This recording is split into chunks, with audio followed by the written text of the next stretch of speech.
Welcome to the mysterious casebook tonight. In the quiet glow of lace and candlelight, a single scream shatters the calm of an English evening. A secret long concealed is about to be unveiled. Are you listening by the fire or in the dark of night? Now, draw the curtains close and let the mystery begin. The lace curtains at the vicarage windows trembled ever so slightly, though there was no breeze to move them. Afternoon light lay in a warm pool upon the polished sideboard, touching the silver tea-urn as if blessing it. The sound of teaspoons against china came like distant rain-soft, habitual, entirely proper. It was the sort of peace St. Mary Mead prided itself on keeping an English stillness that had survived wars, tempests, and parish quarrels alike. Yet, as Mrs. Harper remarked, while folding her napkin with undue precision, "It's odd, isn't it, how quiet everything's been lately? Too quiet, perhaps." The remark drifted into the air and lingered there like a faint scent of lavender no one wanted to acknowledge. Mrs. Price Ridley gave a brisk sniff, declaring that quietness was the only proof civilization hadn't collapsed entirely. Still, even she glanced toward the window, as though expecting to see something moving beyond the lace. Outside, the autumn light had turned unusually golden, laying a honeyed glow upon the churchyard stones. A robin hopped near the hedge, perfectly unconcerned by human secrets. And yet, in that glow, Miss Marple noticed something curiously amiss, a peculiar haste in the gait of young Lily Pratt, the maid from the hall, who crossed the lane with her apron pressed to her face as though hiding tears. No one but Miss Marple seemed to see it, or perhaps they preferred not to. Conversation resumed with a faintly competitive tone that so often disguised alarm. The talk shifted from the vicar's sermon to the Christmas bazaar, to the matter of whether Mrs. Manning Cooper's lace-making display would include the candlelit centerpiece promised in the Gazette. "All that candlelight near lace sounds a bit reckless to me," murmured Miss Hartnell, "especially with the draught near those old curtains." A laugh followed light, untroubled, yet something in it faltered. Miss Marple, sitting slightly apart with her knitting bag resting primly at her feet, felt the first change in the air. It was the faint hush that precedes a confession, though no one had spoken of sin yet. She had learned over many years that wickedness in a village seldom entered by the front door. It crept in disguised as domestic worry or a harmless oversight until one found oneself speaking of it too late. "Poor Mr. Elliot," Mrs. Harper said suddenly, with the satisfaction of one dropping a stone into a still pond. "You've all heard, I suppose? His niece has gone back to London in a dreadful state. They say she found something in the old drawing-room." She leaned forward, voice lowering. Something she wasn't meant to find. The teaspoon still, even Mrs. Price Ridley's rigid posture softened by a hair's breadth. "Nonsense," she said, though not quite firmly. "Mr. Elliot's niece is a nervous creature, that's all." "Still," murmured Miss Marple, almost to herself, "there are certain discoveries which disturb even the most sensible young women."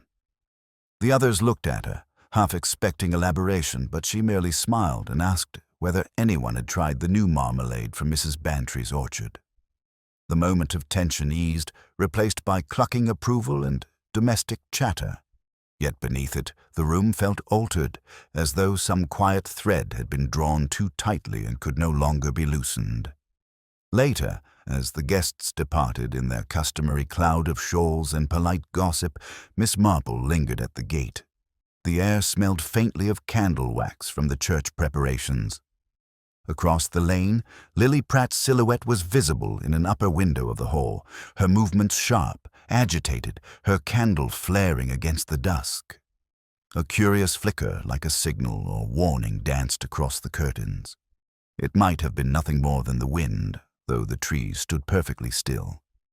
By the time Miss Marple reached her cottage, the dusk had deepened into that peculiar violet hour when every lamp seemed both friendly and secretive. She paused to straighten a fallen sprig of lace-fern on her gatepost.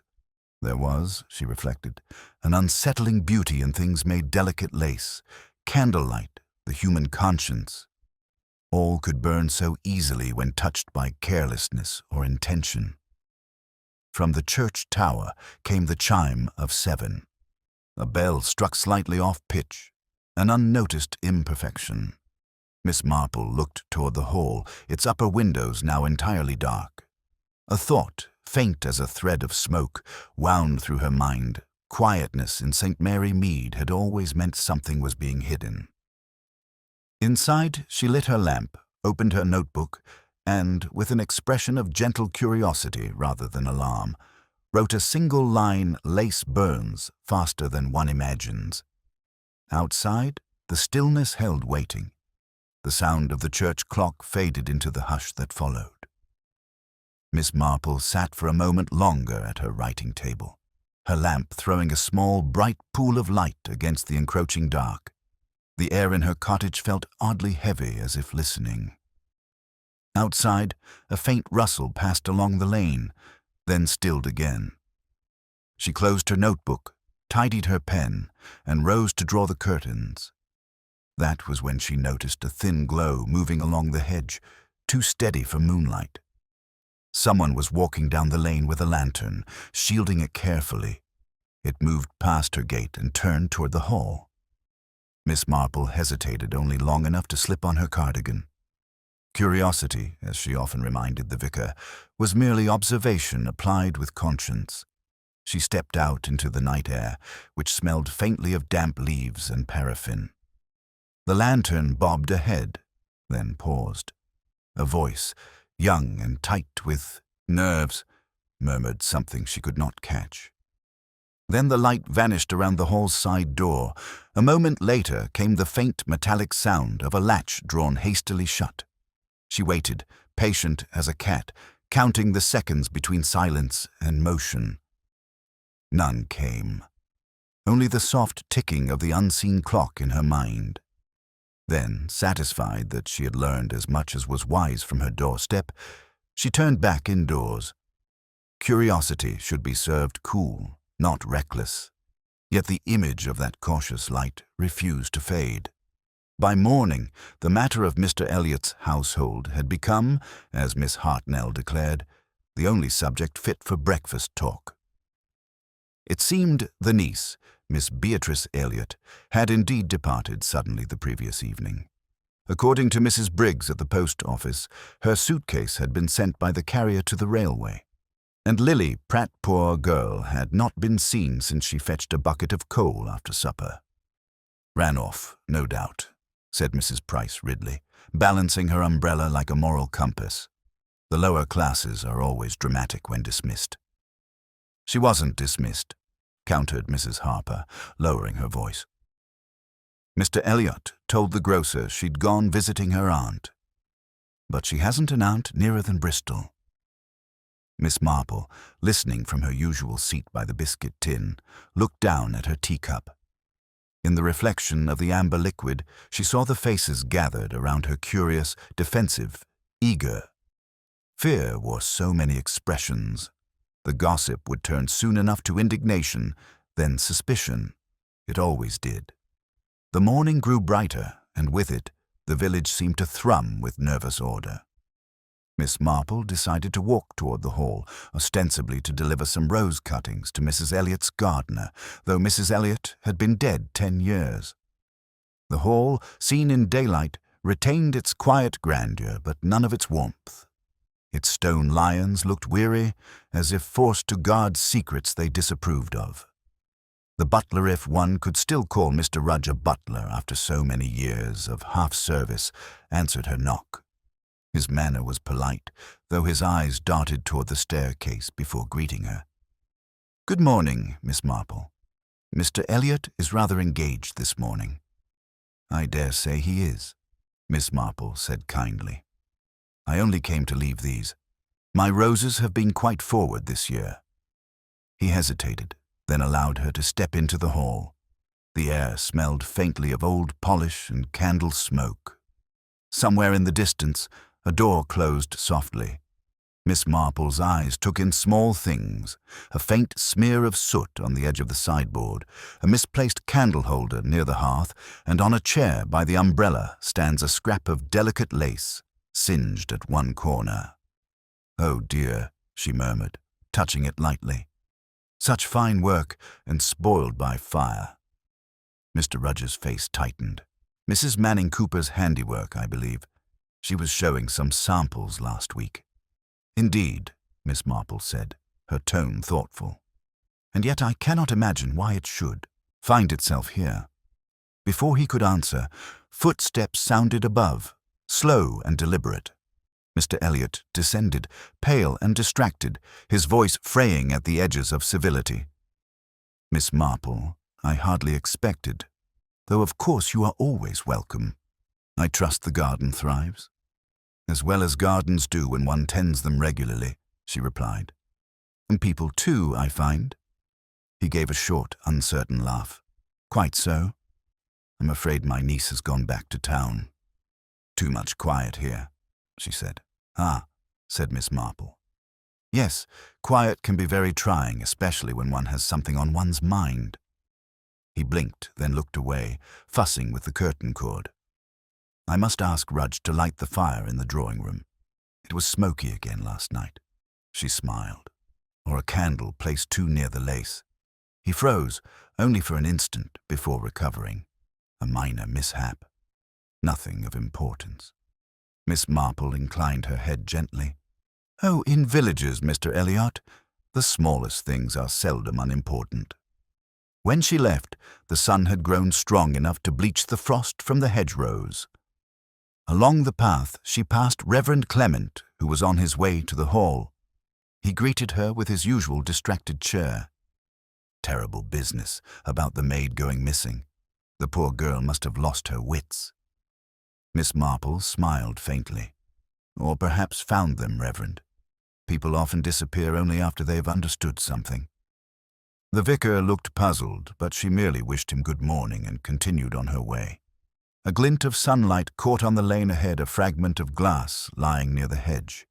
It was from a lantern, the sort a servant might carry. The wick inside was burnt almost to the end. She turned it gently in her gloved hand, noting the faint trace of candle wax still clinging to the rim. Lace, candlelight, and now an absence. Back at her gate, the church bell struck the half-hour. Miss Marple looked toward the hall, its tall windows shuttered, though the day was fair. The silence between the chimes seemed thicker now, filled with waiting. She had the distinct feeling that something in St. Mary Mead had already begun to smoulder. The morning light had sharpened by the time Miss Marple returned from her walk, yet the unease clinging to the village refused to lift. In St. Mary Mead, suspicion moved faster than wind. It drifted from doorstep to doorstep, carried on voices that spoke of concern, but trembled with excitement.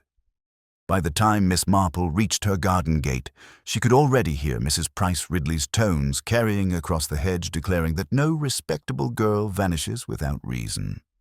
Inside, the kettle hissed gently, and the clock ticked with its soft, officious rhythm.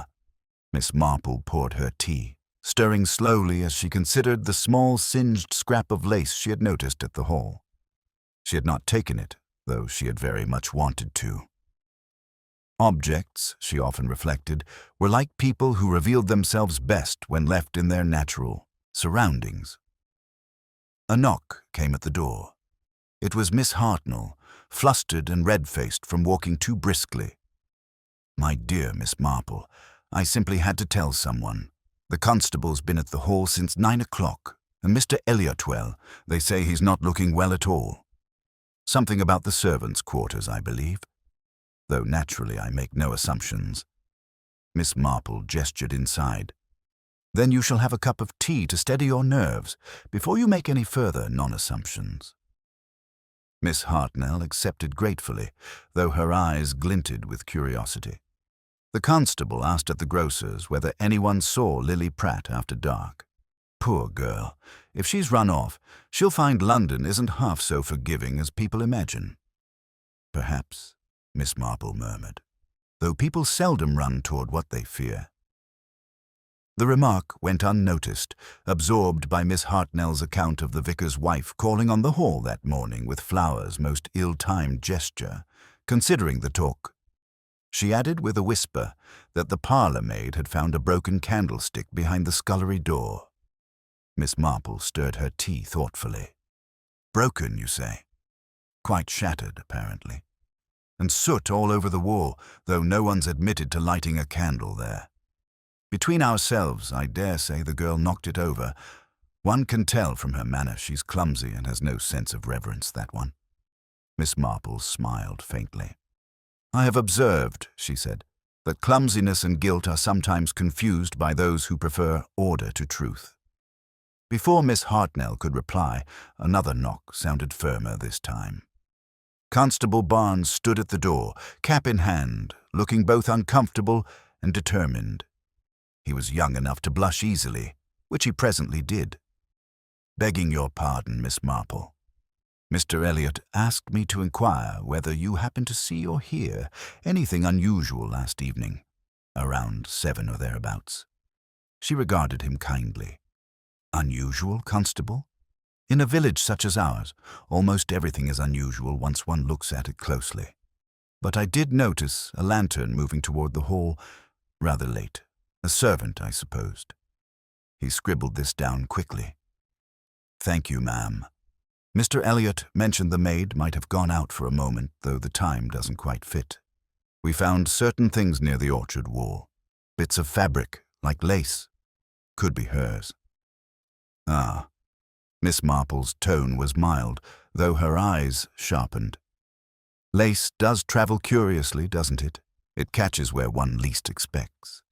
He looked puzzled, but nodded, thanked her again, and left. Miss Hartnell, positively glowing with the drama of it all, whispered that she mustn't delay him. Once she was gone, the cottage seemed to settle back into stillness, but it was a charged stillness, as though listening for footsteps that no longer came. Miss Marple sat down, folded her hands, and thought of Mr. Elliot's pale face, of the candle's faint scorch along the sideboard, and of that uneasy smell of wax and polish mingling like deceit and propriety. Appearances, she mused, were the lacework of human life, delicate, patterned, easily torn. By afternoon, the news had reached the high street that the constable had discovered something. What that something was depended on who told it. The butcher's wife said a shoe Mrs. Briggs insisted was a torn apron. The grocer claimed it was a woman's handkerchief with a monogram. Each version was embroidered a little more finely, like lace edging a lie. Miss Marple took her customary path past the churchyard toward the hall again, stopping at the gate where the hedge turned. There she saw Reverend Clement in quiet conversation with Mr. Elliot. The vicar's expression was troubled, his hands clasped as though in reluctant sympathy. Mr. Elliot's voice, drifting across the garden, held a strained civility. I tell you, Clement, the girl's departure has been greatly exaggerated. She was emotional, that's all. And the police interest? The vicar asked gently. A misunderstanding, Elliot replied. She was young, impressionable. My niece took pity on her, perhaps too much. One tries to be charitable, but servants are prone to invention. Miss Marple moved on before she was seen, but as she passed the hedge, she caught sight of a smudge on the stone wall, a small black mark, almost circular. She brushed it lightly with her gloved finger. Soot. Fresh. The same faint scent that had lingered in the hall. The evening shadows stretched long by the time she reached her cottage. She set her gloves aside, folded her shawl, and looked once more at her notebook. Her neat handwriting, faint and deliberate, read only lace burns. But what of the hands that hold the flame? Through the open window, the first strains of the church choir drifted faintly from practicing a hymn about light and purity. Miss Marple listened, eyes half closed, as the voices rose and fell. Somewhere between the notes, she heard what the others could not.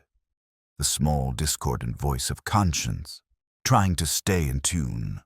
The hymn faded, leaving only the faint murmur of crickets outside Miss Marple's window.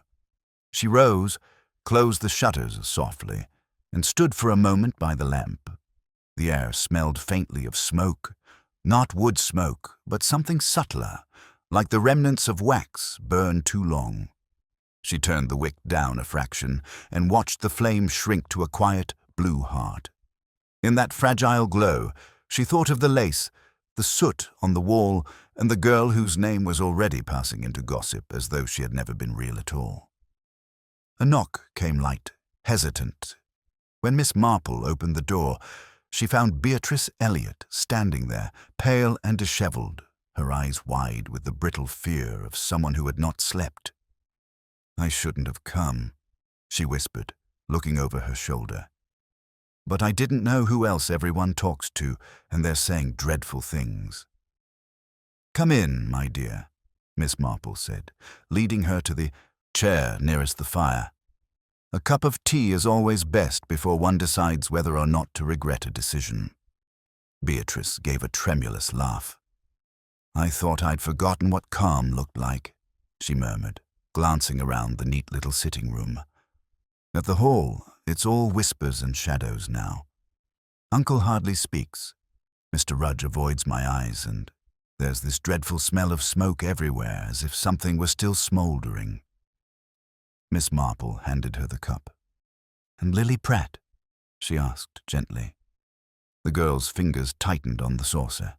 "They say she ran away, but she wouldn't have. She was frightened of London, and she'd no money. I saw her yesterday evening just before she disappeared. She was crying. Her voice faltered. She said she'd seen something she wished she hadn't." Miss Marple nodded slowly.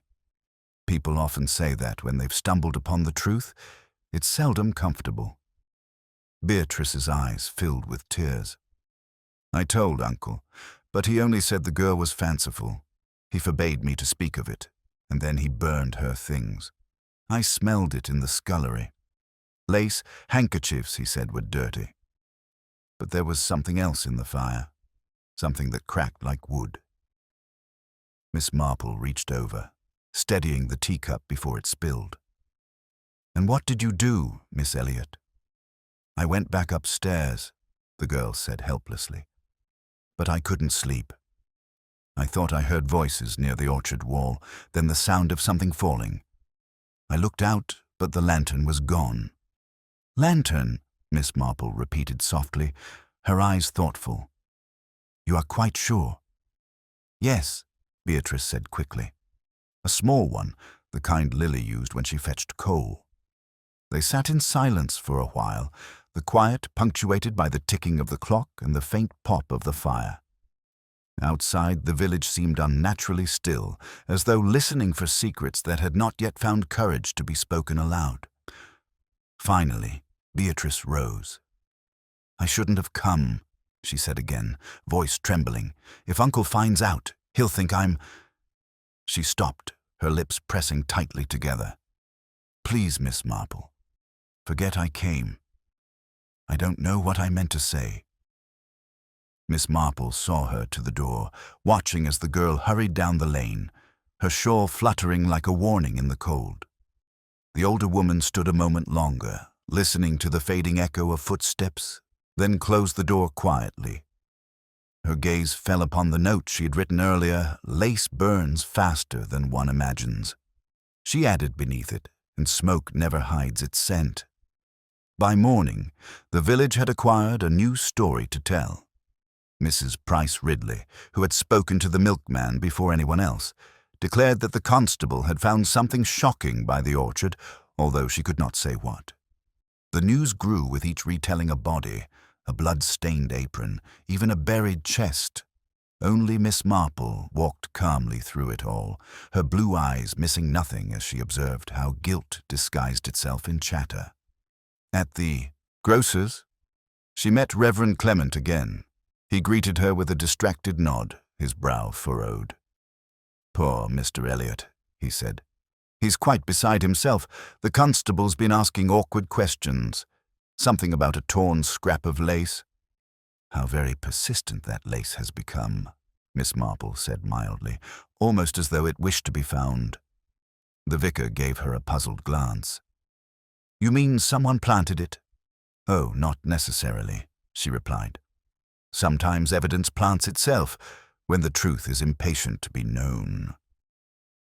She left him to ponder that and turned down the lane toward the hall. The gate creaked slightly as she pushed it open. The house loomed, shuttered against daylight, its windows reflecting the pale sky like blind eyes. Mr. Rudge appeared again, more nervous than before. Mr. Elliot's not receiving visitors, he said, though his voice lacked conviction. Miss Marple smiled pleasantly. I should hate to intrude. I merely came to return a handkerchief Miss Elliot dropped on her way to church. He hesitated, clearly torn between duty and dread. She's not here, ma'am. Went out early. How curious, Miss Marple said. Then perhaps I might leave it in the drawing room. Her calm confidence made refusal impossible. He led her through the hall, his steps echoing on the marble. The air carried that same faint scent burnt wax, polished brass, something acrid just beneath civility. On the mantelpiece, a single candle sat askew, its wick trimmed but blackened. Near it lay a small decorative box, the lid slightly open, revealing the gleam of metal embroidery scissors. Miss Marple's gaze lingered there only a moment before she turned to leave. You've been very kind, Mr. Rudge. I do hope you find peace restored here soon. Smoke tends to linger longer than one expects. He looked up sharply, but she was already at the door. Outside, the sky had turned overcast, the color of tarnished silver. As she walked back toward the village, a single question turned over quietly in her mind, not yet formed enough to disturb her expression. What, she wondered, truly burns faster, lace or conscience? The sky deepened into pewter as Miss Marple reached the post office. The first drops of rain tapped against the window pane, blurring the reflection of her face as she paused by the counter. Inside, Mrs. Briggs was sorting envelopes with the air of a woman dividing sin from virtue. Terrible weather for October, she said without looking up. Though it suits the mood, doesn't it? That business at the Hallinor to make anyone uneasy. Miss Marple handed over a letter. We mustn't let the weather rule our tempers, Mrs. Briggs, or our imaginations. Oh, it's not imagination, Mrs. Briggs replied, lowering her voice. The constable's been to the hall twice today. They've sent word to the county inspector, and Mr. Elliot hasn't come out once. Even the milk was left on the step. Miss Marple's eyebrows rose slightly. Is that so? Perhaps he's unwell. Perhaps, said Mrs. Briggs, darkly, or perhaps he's got something to hide. You remember that niece of his, always pale, never looked you in the eye. And now she's gone missing too, or so Mrs. Price Ridley claims, though she says so many things I can't swear which are true. Miss Marple thanked her, paid for her postage, and stepped back into the soft drizzle. The village green was empty except for the gardener's boy sweeping damp leaves into a heap that would never stay put.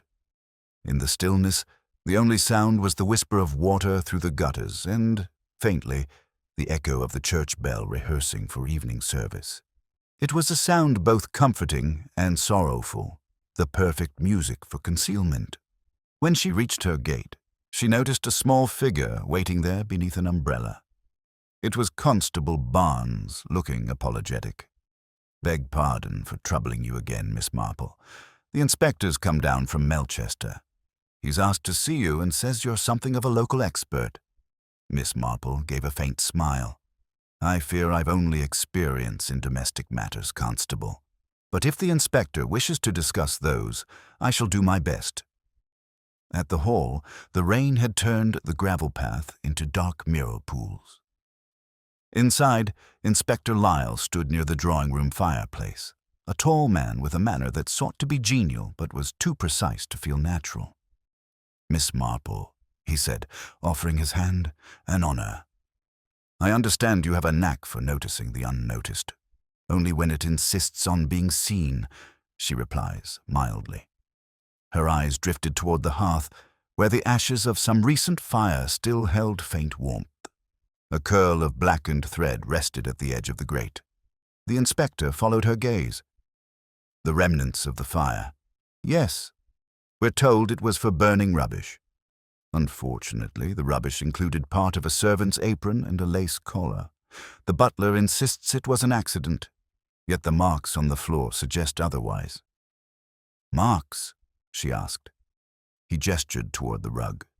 It had been turned back to reveal faint trails more, uneven footprints leading from the hearth to the window. Too slight for a man, he said. Could be the niece's. Could be the maid's. Mr. Elliot sat stiffly in the armchair nearby, his hands folded too carefully on his knee. Inspector, I've told you. Lily Pratt was a fanciful girl. If she's done herself harm, I can't be held responsible. No one's suggesting you are, Lyle said evenly. We're simply establishing the facts. Miss Marple studied Elliot for a moment. His voice had the brittle authority of someone used to being believed, but his eyes betrayed the uneasy distance of guilt, perhaps not of crime, but of conscience. I expect you've known many young women under your roof over the years, she said gently. It must be difficult to manage them when one has one's own troubles. He looked at her sharply. My niece is impressionable, Miss Marple. She allows sentiment to cloud judgment. I did what was necessary to preserve her peace of mind. How kind, Miss Marple murmured. Though peace of mind, I've often found, prefers truth to kindness. He made no reply. The clock on the mantel ticked loudly in the pause that followed, each second a reminder of something unsaid. Inspector Lyle turned to Miss Marple. Would you accompany me to the orchard, ma'am? You seem to have a talent for clarity. Outside, the rain had slackened to a mist. The orchard lay behind the house, its trees bowed with fruit that glistened like small, secretive hearts. Near the wall, constables had cordoned off a patch of churned earth. The inspector lifted a lantern. We found this early this morning, he said, pointing to the ground. A torn scrap of fabric lace again and what looks like a hairpin, but no sign of a body.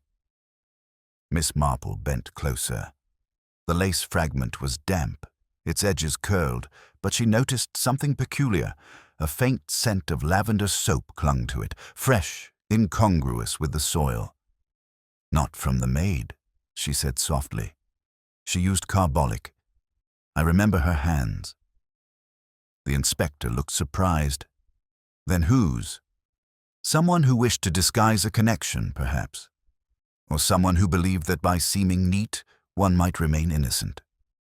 He regarded her thoughtfully. You mean the niece? Miss Marple smiled faintly. I mean only that appearances, Inspector, can be scrubbed as clean as conscience pretends to be. They walked back toward the hall, the lantern's glow flickering like a restless thought between them. From an upper window, a shadow moved slow, deliberate, then withdrew before they could identify it. The inspector looked up, frowning. Rudge, most likely, he said, though his tone lacked conviction. Miss Marple said nothing. Her gaze lingered on the dark window where the reflection of the lantern shimmered faintly, as if another light burned inside unseen. When she reached her cottage later that evening, she found a folded note pushed beneath the door. The paper was damp, the handwriting uneven. She didn't mean to, but he knows. No signature, only a faint smudge along the edge as if touched by soot. The paper trembled faintly between Miss Marple's fingers as she read the brief message again. The soot-stained edge seemed to darken with the lamplight, and for a moment the faintest tremor passed over her face, a look of quiet sorrow rather than alarm. She folded the note with care, placed it beneath the inkstand, and listened. The cottage was silent except for the ticking clock, steady and decorous, like the conscience of St. Mary Mead itself. Outside, the rain had ceased, but the air still smelled faintly of damp smoke. When the knock came abruptly, hurried it seemed almost expected. Constable Barnes stood at the door, his coat dripping, his expression pale and taut. "Miss Marple, well, I thought you ought to know before word spreads. They've found her Lily Pratt, I mean, by the old well in the orchard." Miss Marple inclined her head slowly, as though she had known all along. "Alive, or?" He shook his head. "No, ma'am.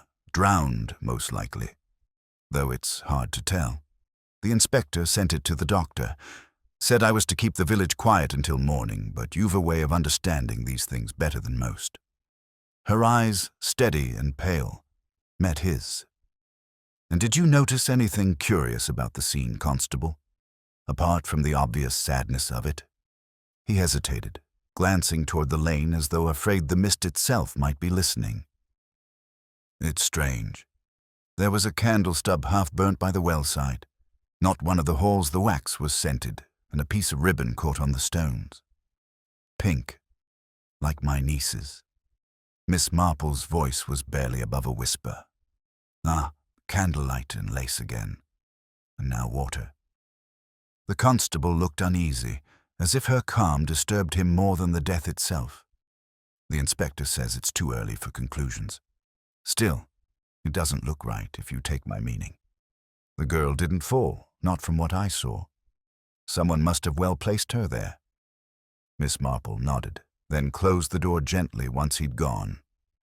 She did not sit immediately, but walked instead to the window, where the faintest gleam of moonlight caught the ivy on her gate. The village slept beneath its veil of innocence, but she could feel the undercurrent, the subtle pulse of relief that came whenever tragedy explained itself, however falsely. People, she thought, would already be constructing their tidy stories. Yet truth, like lace, never held the pattern one expected. By dawn, the first whispers had begun.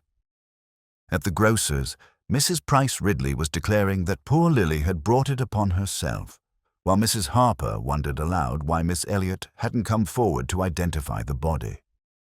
Miss Marple heard these remarks not as cruelty, but as ritual gossip in St. Mary Mead was both defense and exorcism. At noon, Inspector Lyle arrived again, hat in hand, eyes weary. "You'll forgive the intrusion, Miss Marple. It's been a long morning." He accepted her offer of tea, but barely touched it. Dr. Hale confirmed drowning, though the timing's uncertain. Between 8 and midnight, most likely. But it's the other thing that troubles me. The candle had the same scent as the wax on Mr. Elliot's mantle, and the lace ribbon Miss Beatrice Elliot insists it isn't hers. Yet her room's in disarray, and the maid's trunk was found open in the scullery. Nothing stolen, just disturbed. Miss Marple looked thoughtful. People often disturb what they hope to forget. Guilt, Inspector, is a remarkably untidy emotion. He gave a short laugh, though without mirth. "You make it sound almost polite." "Politeness," she said gently, "is simply the village's way of disguising despair." They sat in silence for a moment, the ticking clock between them. Then Miss Marple rose and went to the cupboard, retrieving a small packet wrapped in brown paper. She unwrapped it carefully to reveal the scrap of lace she had noticed earlier at the hell no larger than a handkerchief corner, faintly scorched at one edge. "I found this on a chair by the umbrella stand," she said softly. "You see the pattern? The same as that on the ribbon near the well. Both come from Mrs. Manning Cooper's lace exhibition. She lent several pieces to Mr. Elliot for display, or so I overheard at the tea." Lyle examined it closely. Then whoever used this place had access to the hall, perhaps the niece, perhaps the butler, or someone who knew the house well enough to appear harmless within it, Miss Marple said. "Lace, after all, is the handiwork of patience. So, too, is deceit." The inspector rose, troubled. "I'll question them both again. You think this was deliberate? Then not an accident, not despair?" "I think," she said mildly, "that accidents rarely tidy themselves so convincingly. Someone has arranged a story and placed it neatly over something far less pretty." After he left, Miss Marple sat for a long while, her hands folded in her lap. She could hear, faintly, the creak of cartwheels passing down the lane, likely the undertaker's van heading toward the hall. It was strange, she thought, how grief in a village could resemble housework quick, efficient, and always accompanied by the faint smell of soap. Late that afternoon, as she tended her rose beds, she noticed a figure standing uncertainly by her gate. Beatrice Elliot, her cloak damp and her eyes hollow. "They say Lily drowned," the girl said without preamble. "But she couldn't swim. She was terrified of water." Miss Marple looked up. "Yes, that does make it rather difficult to believe, doesn't it?" Beatrice's mouth trembled. "Inspector Lyle thinks it was an accident, but I know it wasn't. There's something wrong in that house, Miss Marple. Something that started before Lily ever went missing." She hesitated. "It's to do with my uncle, and something he made her promise not to tell." Miss Marple straightened slowly, brushing soil from her gloves. The garden was quiet except for the low hum of bees.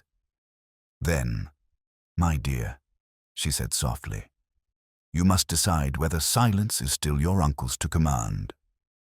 Beatrice turned toward the lane, hesitated once more, then hurried off into the dusk. Miss Marple watched her until the girl vanished from view. The light was fading, and the first faint curls of chimney smoke began to rise from the cottages, domestic, peaceful, perfectly ordinary. Yet under that calm she sensed the truth beginning to shift, restless, like water disturbed by a hidden stone. Evening crept slowly over St. Mary Mead, tinting the roofs in a faint copper sheen.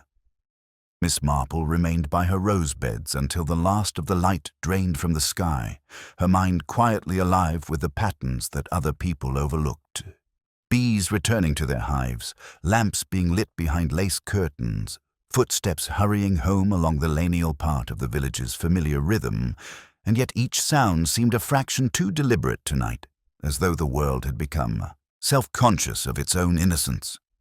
She went inside, drew her curtains, and set her kettle on to boil.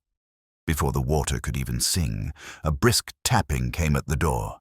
It was Mrs. Harper, shawl drawn tight, her expression torn between outrage and fear. "I shouldn't be out at this hour," she whispered, "but I can't bear the talk any longer. They're saying the girl didn't drown at all, that she was dead before she ever reached the water." Miss Marple regarded her gently. "Rumor moves faster than truth, Mrs. Harper, and truth, I find, takes the quieter path." Mrs. Harper's hands twisted together. "It isn't a rumor this time. My brother-in-law saw them carry her from the well. There was no mud on her shoes, and her apron strings were torn clean through." "What sort of accident is that?" Miss Marple invited her to sit, poured her tea, and let the silence breathe long enough for Mrs. Harper's composure to fray. "If the constable should ask," she went on, "you mustn't mention I told you. It's dreadful, but they say Mr. Elliot sent for his solicitor this afternoon. That can't be a coincidence, can it? A man doesn't call in lawyers unless something's pressing on his conscience." "Indeed," Miss Marple said softly, "though I have noticed that guilt and prudence often keep the same address." The kettle sighed. The village clock chimed 8. Outside the mist thickened, making even the nearest hedgerow look spectral. When Mrs. Harper finally left, clutching her shawl as though it could ward off sin itself, Miss Marple returned to her writing table and unfolded the soot-marked note once more. She didn't mean to, but he knows. The pronouns had a peculiar symmetry, deliberate, almost staged.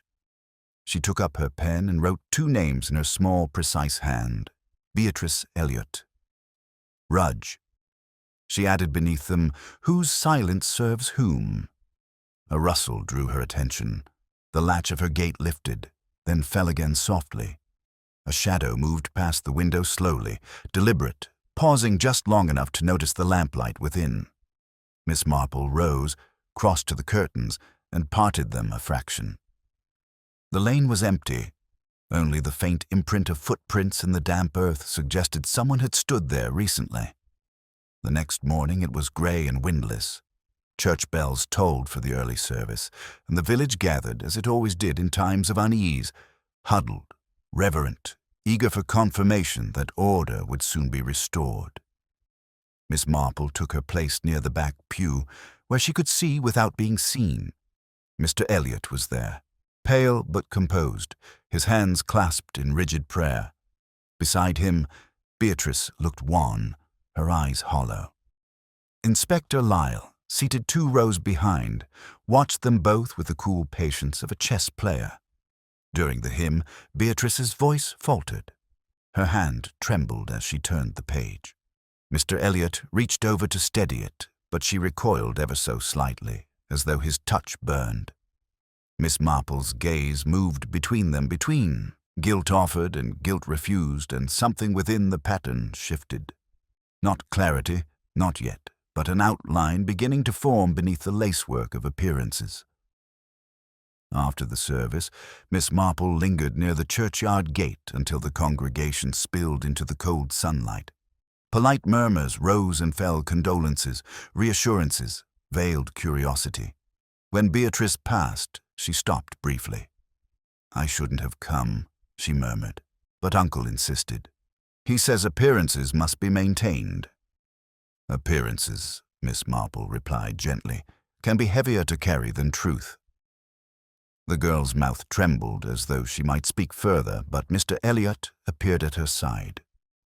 "Miss Marple," he said, forcing civility into his voice, "you've been a most attentive observer of late. I do hope you won't misinterpret what you see. Grief manifests itself oddly in young women." "I quite agree," Miss Marple said mildly, "and sometimes in older men as well." Their eyes met a fleeting, electric exchange. He turned away sharply, ushering Beatrice toward the waiting carriage. As it rolled off down the lane, the faint glimmer of a candle could be seen through the glass, though the daylight made its glow unnecessary. By mid-afternoon, Inspector Lyle called again at Miss Marple's cottage. His tone was brisk, but his eyes betrayed fatigue. "We've confirmed there were bruises on the maid's wrists and traces of candle wax on her dress. Someone held that candle close enough to burn her, and the time of death earlier than we thought. Between 7 and 9, which means whoever lit the fire in the drawing room did so after she was already dead." Miss Marple folded her knitting calmly. "How very particular of them." "Tidiness again." Lyle frowned. "You think this was an effort to conceal something?" "Oh, yes," she said. "But concealment is rarely perfect. It always forgets one small thing, the thing too small to seem important. Lace, for example, doesn't burn evenly. It leaves tiny hardened knots where the threads meet." He regarded her sharply. "And you found such a knot?" Miss Marple smiled. "Not yet. But I expect the ashes in Mr. Elliot's hearth are more articulate than he imagines." Lyle rose. "I'll have them sifted." As he left, the last of the afternoon light caught on the window pane, fragmenting into thin patterns that quivered like spun thread. Miss Marple sat very still, watching them fade. Then she reached for her notebook once more and wrote a single line beneath her earlier question, "Lace conceals until it catches fire." The wind shifted outside, carrying with it the faint scent of smoke, fresh, this time, and alarmingly near. She rose and stepped to the door. From across the lane, a curl of grey rose from the hall's chimney, thicker than before, rolling into the dusk like a signal from someone desperate to erase what could no longer be hidden. Miss Marple moved swiftly toward the window, her eyes narrowing at the sight of the smoke curling upward from the hall. It was not the thin, bluish thread of a hearth fire, but a heavier plume, the kind that betrayed haste or panic. Within minutes, the church bell began to toll, not the measured rhythm of service, but the sharp, erratic clang that called the village to alarm. She reached for her shawl and stepped out into the lane, her steps small but quick, every instinct sharpened to a quiet, unerring purpose. By the time she reached the hall, a cluster of villagers had already gathered near the gate faces, anxious, eager, sanctimonious. Constable Barnes was waving them back. "It's under control," he called. A flare-up in the study, nothing more.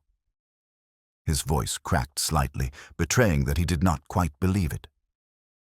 Miss Marple slipped through the crowd unnoticed, her calmness affording her the kind of invisibility only gentility could grant. The hall's great doors were open, and the smell of burning varnish hung thick in the air. Inside, Inspector Lyle was directing two men with buckets, his coat discarded, his collar undone. "Get the rug outside, not that one." The other, by the desk. The room was a confusion of smoke and shadows. Black streaks marred the wallpaper, and a section of curtain smouldered faintly near the hearth. Miss Marple's gaze moved past the disorder and settled on the table where, amidst the chaos, a single object lay untouched, a silver candlestick, its base still warm, its wax pooled neatly on the polished surface. "Miss Marple," Lyle said, surprised but not displeased. "You've the devil's timing. I swear the whole place was moments from going up. Elliot says it was an accident and knocked the candle over himself. Conveniently, of course, just as I'd ordered his hearth ashes collected." "Accidents," Miss Marple murmured, "are often most punctual when truth draws near." Lyle gave her a sharp look. "You think he meant to destroy something?" "I think," she said, "that people who fear discovery seldom wait for others to tidy up." A sudden crash interrupted them. Mr. Rudge, the butler, had appeared in the doorway carrying a charred wooden box. His hands shook. "Beg pardon, sir," he said hoarsely. "This was behind the bureau, nearly caught alight. I thought it best to bring it out." Lyle took it. The lid had warped, but he prized it open with the handle of his knife. Inside lay a handful of old letters, their edges blackened but still legible, and beneath them something glimmering faintly, wrapped in scorched paper. He unrolled it slowly, revealing a small gold brooch in the shape of a lily, its clasp broken. Miss Marple's eyes softened. "Ah, so that's what she saw." Lyle frowned. "You mean the maid?" She nodded. "Lily Pratt. Named, it seems, after the very flower she discovered. And like her namesake, delicate, easily bruised, too near the flame." Elliot entered then, pale and furious. "This is outrageous," he said, his composure cracking at last. "That box contained my late wife's private papers. If you insist on ransacking my home under the pretext of justice, I shall have my solicitor here by evening." Lyle's tone hardened. "If those papers concern the woman found dead on your land, they're no longer private." Elliot's gaze flicked to Miss Marple, and for the first time something close to panic showed. "You've filled their heads with nonsense," he hissed. "You and your insinuations. You think evil hides in every corner. But what do you really know of human weakness?" Miss Marple's voice was very soft. "A fair amount, Mr. Elliot. Enough to know it often dresses itself in sorrow." For a moment, the only sound was the soft drip of water from the ceiling beam. Then Beatrice appeared in the doorway, her face drawn and colorless. "Uncle," she said faintly. The inspector asked about the brooch. Her eyes fell upon it on the desk. That belonged to Aunt Margaret. She wore it the night she stopped, swallowing hard. Elliot's hand twitched toward the brooch, but Lyle intercepted it. "You'll allow me to keep this for now." Beatrice looked at Miss Marple helplessly. "He said it was lost," she whispered. "Years ago, but I saw it once in Lily's hand. She said she'd found it while dusting the drawing room." Elliot's voice cut in, sharp and desperate. "She stole it, like all her kind. She threatened to tell lies about me if I dismissed her." Miss Marple's knitting bag hung at her wrist, and she tightened her grip on it slightly. "Strange," she said, "that a thief should choose to hide what she could sell. And stranger still that a man should fear the truth of a servant's story more than the loss of his own reputation." Lyle turned toward Elliot. "I think you'd better come with me, sir." "No," Beatrice cried suddenly. "You don't understand. He didn't mean to hurt her. It was only meant to frighten her. She fell, and he panicked." The words burst out, brittle and trembling, the confession of someone torn between loyalty and relief. Elliot turned on her with cold fury. "You stupid girl." Miss Marple rose slowly. "I dare say she has done what must be done, Mr. Elliot. One cannot protect lace by feeding it to the flame. It burns all the same." He said nothing, only stared at her, breathing heavily. Outside, the rain began again, tapping softly at the windows like the rhythm of an unspoken prayer. Lyle gave quiet instructions to his men, his voice carrying no triumph, only weariness. When the room had emptied, Miss Marple lingered near the hearth. A faint curl of smoke still rose from the scorched rug, twisting upward in graceful silence. She stooped, brushed the ashes lightly, and found within them a tiny black bead, the hardened knot where lace had once met fire. She placed it in her handkerchief and looked toward the window where the rain streaked the glass in trembling lines. The village, she knew, would sleep easier tonight, believing justice was simple. But she also knew that truth, like candlelight, revealed as much as it destroyed. The rain softened to a steady whisper as Miss Marple walked home through the lane, her shawl pulled close against the damp. Behind her, the hall loomed in darkness, its chimneys still exhaling faint tendrils of smoke that the mist eagerly devoured. No villagers lingered now, even curiosity had yielded to discomfort. St. Mary Mead preferred its sins to be tidy, its tragedies domestic. Tonight's spectacle, with fire, confession, and ruin, had upset the rhythm. And yet, Miss Marple thought, ruin often arrived in such polite disguises. Inside her cottage, she lit her lamp, set her wet shawl aside, and placed the folded handkerchief in its hidden ash bead within her writing desk. The air carried the faint scent of rain and char. She sat down, her fingers still trembling faintly with age rather than fear, and considered what she had seen. Elliot in custody, Beatrice weeping into the inspector's coat sleeve, and yet the room had not felt concluded. There had been something too rehearsed in that confession, too conveniently shaped to fit pity's measure. A knock startled her with a hesitant, uneven tap, as if the visitor feared to be recognized. She opened the door to find Beatrice Elliot once more, drenched and pale, her eyes rimmed red from tears. "They've taken him away," she said. "Inspector Lyle says it's manslaughter, that I'll have to give a statement."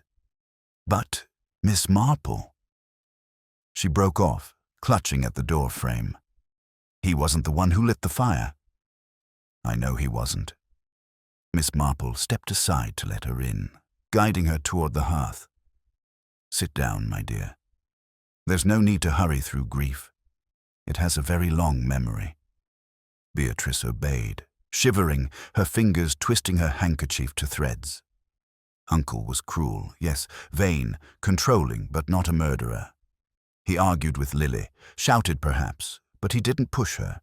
He couldn't have. He was in the study when it happened. "Then who could?" Miss Marple asked quietly. Beatrice looked up, her expression torn.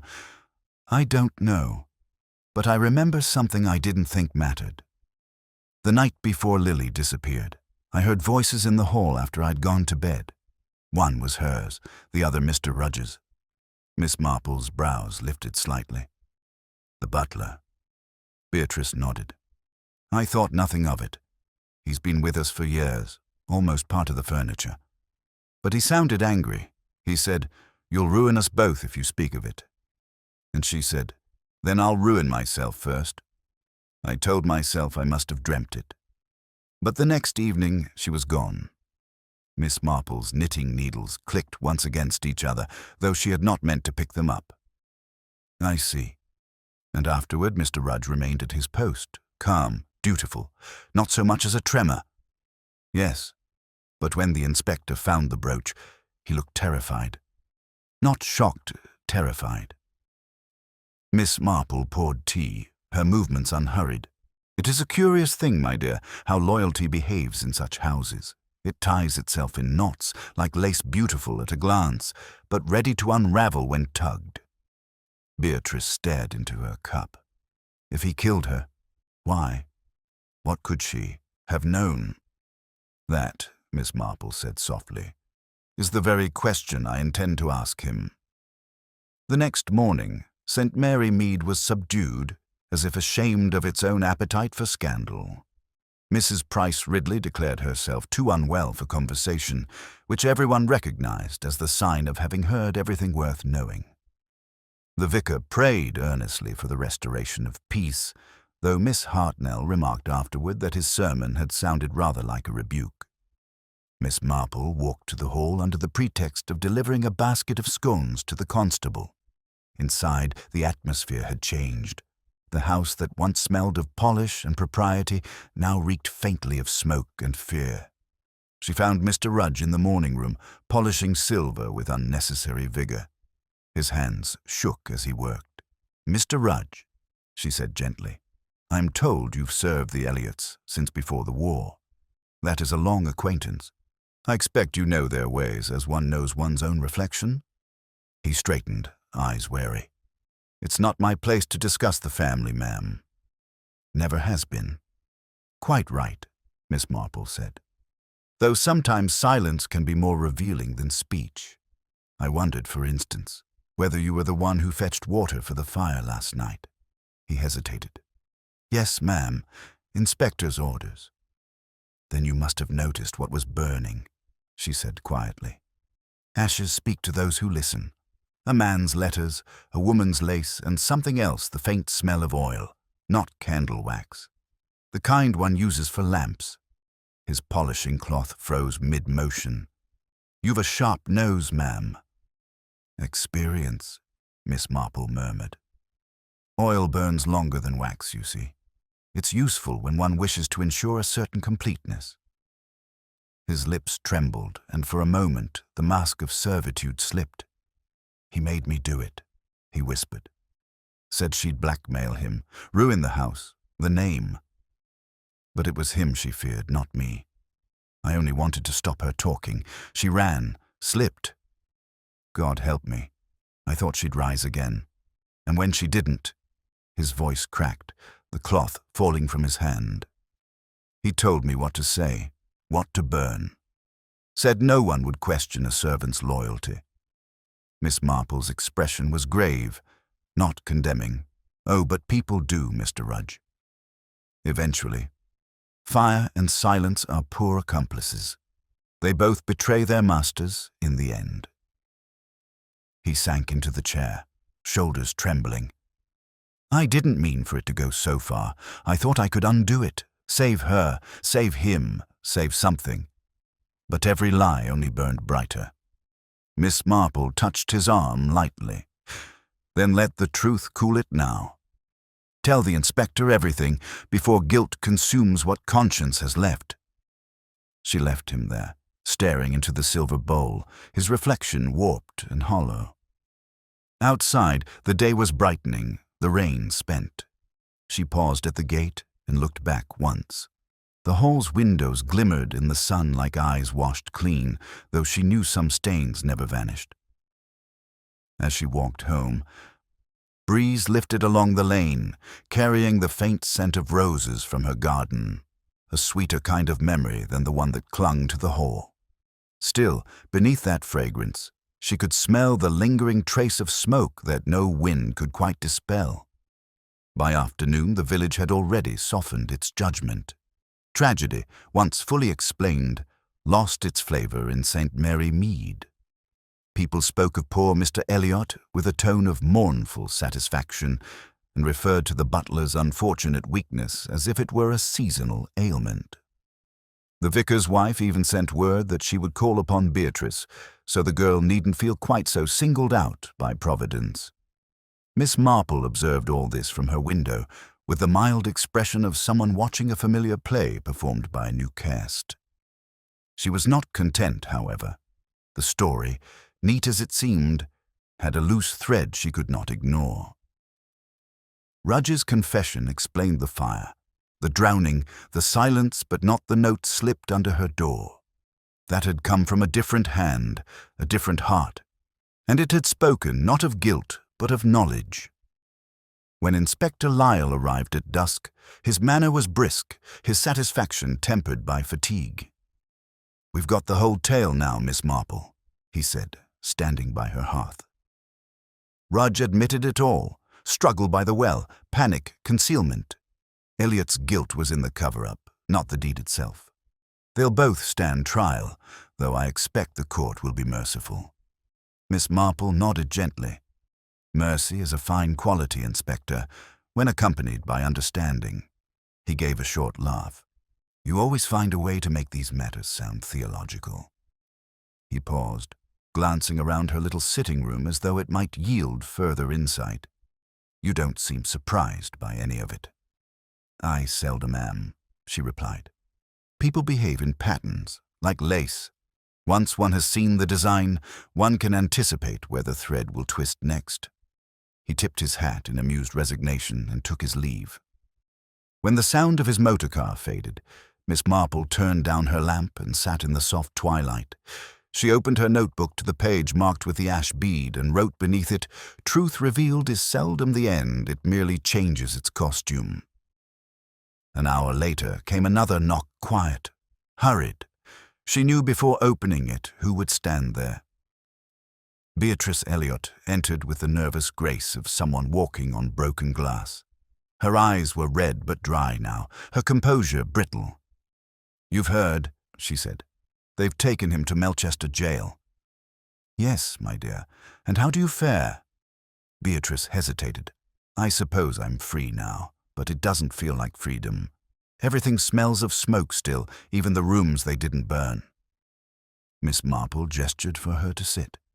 Some fires linger in memory, longer than in air. She poured tea, and the faint clink of porcelain filled the silence between them. "You didn't come only to speak of that, did you?" Beatrice's hand trembled as she set down her cup. "No, I came to give you this." From her bag she withdrew a folded paper the same shade, the same soot-darkened edge as the note Miss Marple had kept hidden in her drawer. "I wrote it," the girl confessed softly. "That night, after Lily disappeared. I was frightened. I thought if something happened to me, someone must know she hadn't done wrong." Miss Marple regarded her kindly. "You said she didn't mean to." "But he knows. Tell me, child, who was he?" Beatrice's eyes filled again, but she did not look away. "Mr. Rudge. I saw him arguing with her by the well. Uncle had gone inside. Lily said she'd found the letters, the brooch, all of it, that she'd tell the truth about Aunt Margaret's death if they kept lying. He grabbed her arm. I ran before I saw what happened." Miss Marple's voice remained calm. "And you said nothing after?" "I was afraid. Afraid of Uncle, afraid of scandal, afraid of being alone. When you live on respectability, you can't afford to starve." Miss Marple's smile was faint but not unkind. "I understand. Fear, too, has its economy." They sat together in the dim light. Beyond the window, the mist was rising again from the fields, blurring the boundaries of shape and shadow.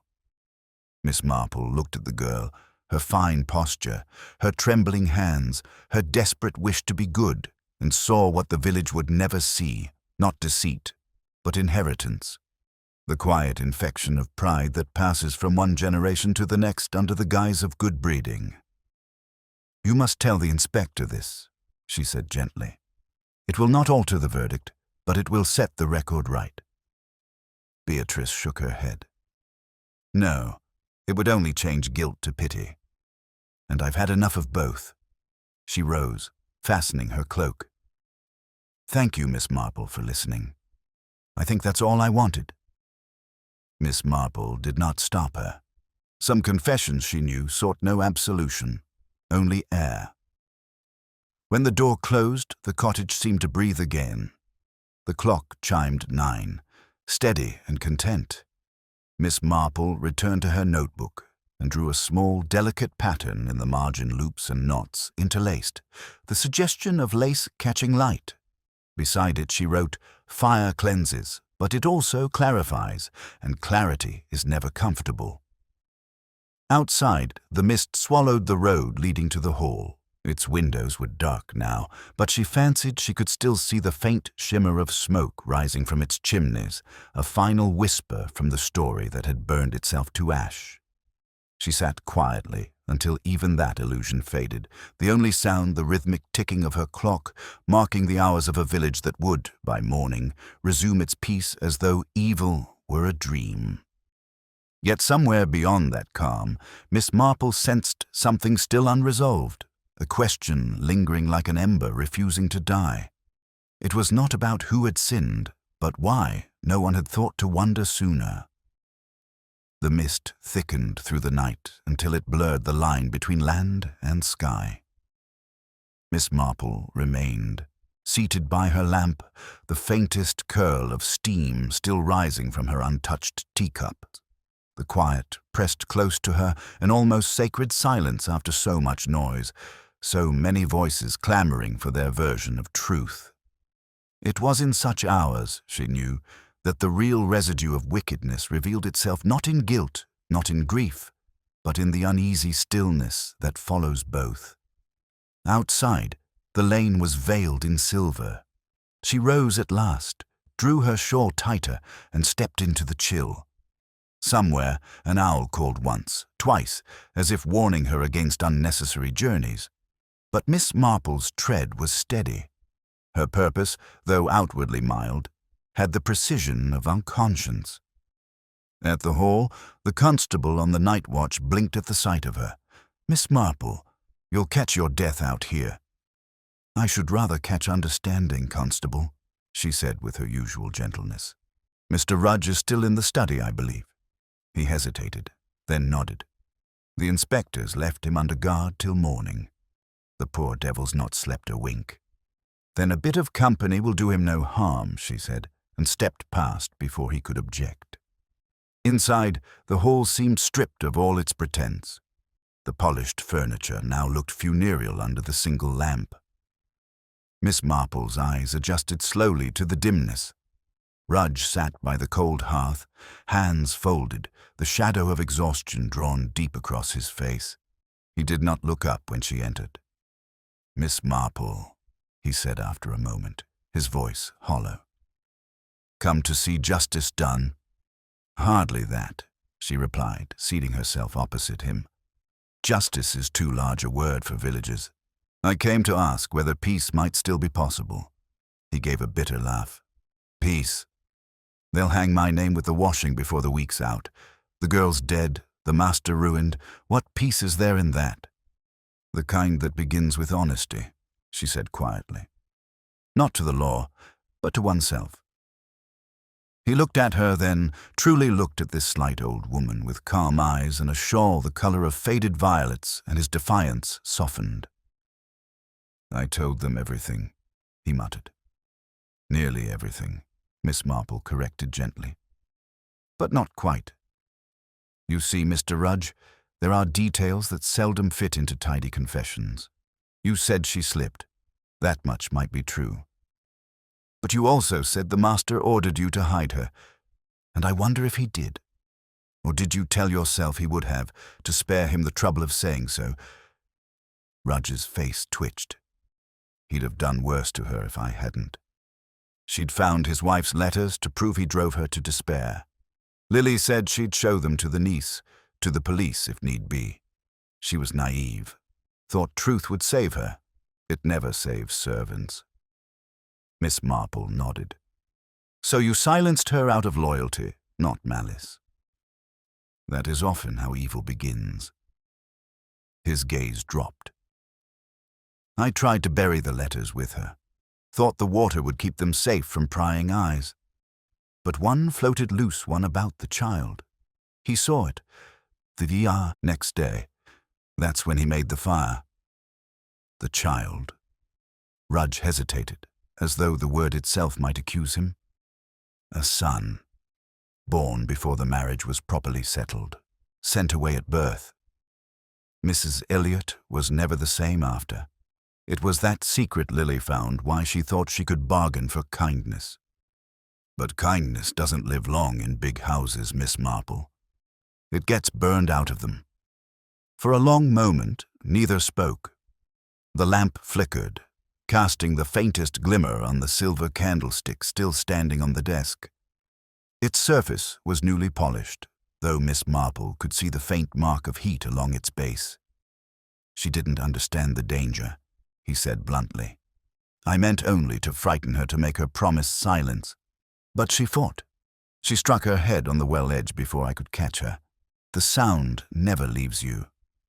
Miss Marple's expression remained serene, but her voice trembled slightly. No, it seldom does. One must learn to let the silence speak in its place. She rose, smoothing her skirt. You must tell Inspector Lyle about the letters. He will see they are preserved. They do not excuse you, but they explain much else. The dead deserve the full truth, not the half that suits the living. He bowed his head. Will it matter now? It always matters, she said, and turned to go. Outside, the night had begun to thin. The first color of dawn showed faintly over the hills, grey tinged with rose. Miss Marple walked home through the waking quiet, past cottages where curtains fluttered and early fires were lit. The scent of smoke was gentler now, honest, domestic. It mingled with the sweetness of damp earth, and rains promised that even scorched ground could host life again. When she reached her gate, she paused to watch the sun catch on the ivy leaves.